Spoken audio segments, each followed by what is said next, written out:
My girlfriend barked, "Stop checking where I go after work. You don't own me." I replied, "Perfect." That evening, I boxed all her belongings and returned them to the place she called just a co-worker's house. When she realized who opened the door, the color drained from her face. I'm 34, and I'd been with her for almost 3 years. We'd been living together for the past year and a half in my apartment, a place I'd owned outright before we even met. She moved in after about 6 months of dating, which looking back, was probably too soon. But things seemed solid. We had our routines, our inside jokes, our plans for the future. Or at least I thought we did. The weird behavior started about 4 months ago. She'd always been social, always had work friends she'd grab drinks with occasionally. That wasn't new. What was new was the frequency and the secrecy. She'd come home at 9, 10, sometimes 11 at night, claiming team dinners or last-minute work drinks. Her phone became an extension of her hand, always face down, always locked, always within arm's reach. I'm not naturally a suspicious person. I don't go through phones or play detective. But when someone's behavior shifts that dramatically, you notice. The late nights became a pattern. 3, sometimes 4 times a week.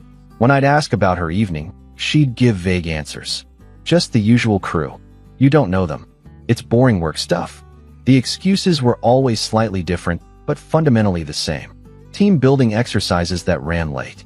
A colleague's birthday celebration. Project deadlines requiring after-hours collaboration. Each excuse seemed plausible on its own, but together they formed a pattern that didn't add up. I started noticing she'd shower immediately when she got home, even though she'd showered that morning. She'd changed her perfume to something lighter, less noticeable. Then came the defensiveness. I asked her one evening if everything was okay, if work was stressing her out. She snapped at me like I'd accused her of something heinous. "Why are you interrogating me? I'm allowed to have a life outside this apartment." I wasn't interrogating her. I was asking a basic question that partners ask each other. But suddenly, any curiosity about her day was treated like an invasion of privacy. "I'm just asking how your day was," I said calmly. "No, you're keeping tabs on me," she shot back. "You want to control every aspect of my life." That stung because it wasn't true. I'd never been controlling. I'd always encouraged her friendships, her career, her independence. But now, somehow, basic relationship communication had become oppression in her mind. The breaking point came on a Tuesday. She'd texted me around 6 saying she'd be home late again. Another work thing. I'd made dinner, ate alone, and by 9:30, I was just annoyed. Not suspicious yet, just tired of the pattern. When she finally walked in around 10, I asked her where she'd been. "Out with coworkers," she said, not looking at me. "Which coworkers?" I asked. She froze. "Why does it matter?" "It doesn't," I said. "I'm just making conversation." "You're checking up on me," she said, her voice rising. "You're always checking up on me." "I asked you a question," I said, staying calm. "That's not checking up. That's called having a conversation with someone you live with." That's when she exploded. "Stop checking where I go after work. You don't own me. I don't have to report every single thing I do to you. This is suffocating." I stared at her for a moment. The anger, the defensiveness, the way she was making me the villain for asking a simple question. It all clicked into place. This wasn't about privacy or independence. This was guilt manifesting as aggression. "Perfect," I said. She blinked. "What? Perfect?" I repeated. "You're right. I don't own you. You don't owe me anything." I walked to the bedroom, grabbed my laptop, and sat down at the kitchen table. She followed me, suddenly less certain. "What are you doing?" "Checking something," I said. I pulled up our shared phone plan. We'd combined accounts about a year ago to save money. One of those couple things that seemed practical at the time. I'd never looked at the usage details before. Never had a reason to. But now I did. I scrolled through her call logs and text records from the past month. There was one number that appeared constantly. Multiple calls every day, texts at all hours. The pattern was unmistakable. Calls during her lunch break, texts late at night, long phone conversations that lasted over an hour. I didn't recognize it. "Who's this?" I asked, turning the laptop toward her. Her face went white. "That's none of your business." "It's on our shared account," I said. "So technically, it is my business." "Who is it?" She stammered for a second, then said, "A coworker. We work on projects together." "What's their name?" I asked. She hesitated too long. "Why does it matter?" "Because you're texting and calling this person 50 times a day," I said. And you're coming home at 10 at night multiple times a week. So I'll ask again. What's their name? You're being paranoid, she said, but her voice shook. I stood up. Pack your things. What? Pack your things, I repeated. Tonight. You can stay somewhere else while you figure out what you want, but I'm not doing this. She tried to argue, tried to flip it back on me, saying I was overreacting, that I was jealous and controlling. But I wasn't interested in the conversation anymore. I went to the bedroom, pulled out 2 large suitcases from the closet, and started filling them with her clothes. She stood in the doorway, watching. You're seriously kicking me out? Yes, I said. You can come back this weekend to get the rest, but you're not staying here tonight. She started crying, saying I was being cruel, that she hadn't done anything wrong. I didn't respond, just kept packing. Clothes, shoes, toiletries, everything I could fit into those 2 bags. When they were full, I set them by the door. Where am I supposed to go? She asked. I don't know, I said. Maybe your coworker's place. The one you talk to 50 times a day. Her face went pale again. I can't. Why not? I asked. If it's just a coworker, I'm sure they wouldn't mind helping you out. She stared at me, trapped. After a long silence, she grabbed the suitcases and left. She slammed the door so hard a picture frame fell off the wall. I didn't sleep that night. Just sat on the couch, replaying the past few months in my head. All the late nights, the secrecy, the defensiveness. I felt like an idiot for not seeing it sooner. But then again, you don't expect the person you love to lie to your face every single day. The next morning, I called in sick to work. I needed the day to think. Around 10, I got a text from her. Can we talk? I didn't respond. She called. I didn't answer. Then she sent a long message. I stayed at a friend's place last night. I'm sorry for how I reacted.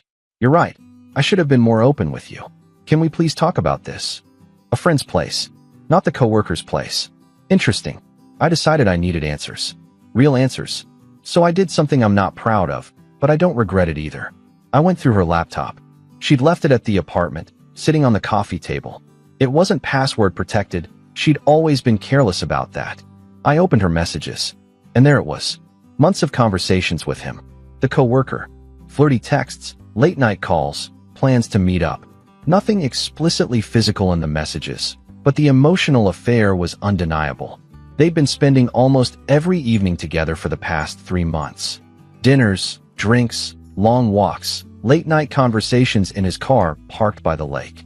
One message from 2 months ago caught my eye. I wish things were different. I wish we'd met first. His response, maybe we did. Maybe this is just bad timing. Her reply, or maybe it's perfect timing. Maybe I'm finally realizing what I actually want. I felt sick reading it, but I kept going. And the most damning part? She'd told him about our fight. She'd texted him at 11 the night before. He kicked me out. Can I come over? His response, not tonight. My roommate's home. I'll see you tomorrow. So she couldn't even go to him when she needed a place to stay. That told me everything. He was happy to be her escape, her emotional affair, her fantasy, but when reality knocked, he wasn't interested in dealing with the mess. I screenshotted the conversations and emailed them to myself. Then I closed the laptop and sat back. I wasn't angry anymore, just tired, exhausted by the betrayal, by the lies, by the mental gymnastics she'd put me through to make me doubt my own instincts. That evening, I decided to return the rest of her things. She'd texted me again asking to come by and pick up more of her stuff, but I had a better idea. I spent 2 hours boxing up everything she'd left behind. Clothes, books, makeup, photos, everything. I loaded it all into my car. It took 3 trips to fit it all. Then I looked up the address. She'd mentioned his street once in one of her texts to her friend, complaining about parking. A quick search of property records in that area with his first name gave me the exact address. Small town perks. I drove over around 7. It was a small house in a quiet neighborhood. I parked in the driveway, got out, and started unloading boxes onto the front porch. One by one, I stacked them neatly by the door. I wasn't trying to be destructive or cruel, just practical. She wanted to be there, so here were her things. When I was halfway through, the door opened. He stepped out, mid-30s, confused expression, holding a beer. Can I help you? Just returning some things, I said, grabbing another box from my trunk. Returning what? Her stuff, I said. She's been spending all her time here, so I figured this is where it should be. His face went from confused to horrified. Wait, who? Before he could finish, she appeared in the doorway behind him. She must have been inside the whole time. The color drained from her face when she saw me. "What are you doing?" she asked, her voice barely a whisper. "Returning your belongings," I said calmly. "You said you needed your stuff. Here it is." She looked at him, then at me, then at the boxes piling up on the porch. "You can't just—" "I can't," I said. And I did. "Everything's here. Clothes, toiletries, photos, all of it." "You're welcome." He looked at her. "What is he talking about? You said you were staying with a friend." She didn't answer, just stood there, frozen. "You didn't tell him we lived together?" I asked her. "Or that we've been together for 3 years?" His face changed. Anger replaced confusion. "You said you broke up months ago." "We broke up 2 days ago," I said. "When I found out about you." I set down the last box, dusted off my hands, and looked at both of them. "Good luck with this," I said, gesturing between them. Then I got in my car and drove away. My phone blew up within minutes. Texts from her, calls from her, voicemails. I ignored all of it. Then I got a message from him. "We need to talk. This isn't what it looks like." I blocked both of them. Over the next few days, I heard bits and pieces through mutual friends. Apparently, she'd been telling him that we were on a break, and that I was controlling and jealous. She'd painted me as the bad guy to justify whatever they had going on. When I showed up with all her stuff, he realized she'd been lying. They had a massive fight that night, loud enough that neighbors complained. He told her to leave and never contact him again. She tried contacting me through different numbers, through friends, even showed up at my building once. I didn't engage, just told building security to not let her up. She left a handwritten letter with the doorman that I threw away without reading. 2 weeks later, I got a message from a mutual friend saying she'd moved back in with her parents in another city. Apparently, she'd been let go from her job. Too much drama, too many personal issues bleeding into work. He'd filed a complaint about her behavior after their fight, claiming she'd been harassing him. HR decided it was easier to just let her go rather than deal with the mess. As for him, I heard he got engaged to someone else about a month later. Guess he wasn't as invested as she thought. Turned out he had an on-again, off-again girlfriend the whole time, and they'd gotten back together right before everything blew up. It's been 3 months now. I changed the locks, cleaned out the apartment, donated a bunch of stuff to charity, and honestly, I feel lighter. I'm not angry anymore. I don't hate her. I just feel relieved. Relieved that I saw the truth before wasting any more time. Relieved that I didn't marry her, didn't have kids with her, didn't tie my life to someone who couldn't be honest. I've started dating again. Nothing serious yet, but I'm not in a rush. I'm just focusing on myself, my work, my friends. I'm doing things I stopped doing when I was with her. Hiking, traveling, spending time with people who actually respect me. Last weekend, I took a solo camping trip and felt more at peace than I had in months. A few people have told me I was too harsh, that I should have heard her out, given her a chance to explain. But here's the thing. She had plenty of chances to be honest. Every time I asked about her evening, every time I expressed concern, she could have told me the truth. Instead, she gaslit me, made me feel crazy for noticing the obvious, and tried to make me the villain in her story. So no, I don't regret how I handled it. I gave her exactly what she deserved, a reality check delivered in boxes on a doorstep. And honestly, it was the most satisfying thing I've ever done. Sometimes the best revenge isn't elaborate or cruel. It's just showing someone the exact consequences of their choices, delivered with clarity and closure.